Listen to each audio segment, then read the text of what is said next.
This is in review of November 23rd, and I please invite you to view these as paintings like I do. What's the difference between the erotic and the spiritual? Temples and lovers are equally gaudy. What's the difference between eroticism and spirituality? Both lead to transcendence of self, and both lead to a unification with order. Both are vulnerable to excess of perversion, lust, obsession, madness. Eroticism and spirituality, the two deepest endeavors of humanity, are twins. Both eroticism and spirituality mean intense involvement in the diversity of color in the world. But there is a higher order, a state where one is wholeness itself. But nothing of the world of color matters to you anymore. The pleasures of the couch will mean nothing. Neither will the glories of efforts mean anything. Only by entering the colorless state of pure, blinding lights can mean freedom from these twins. Meditation changes your consciousness, the type of consciousness that merges deep inside of the meditation. Your consciousness, in turn, colors the perception of the world around you. There really is no such thing as true objective reality. You color everything.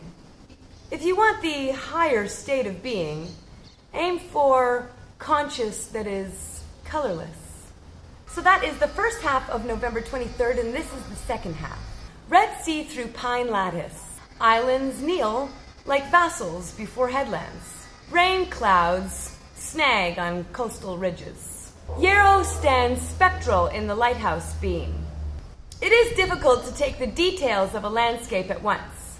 Our eyes can only focus on one point at a time. We look near and then we look far. We look left and we look right.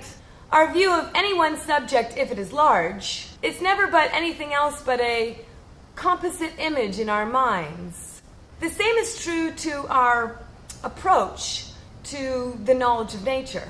It is always continuous, flowing, and changing. But there is no knowing in a single view. We rely on composite images that we form ourselves.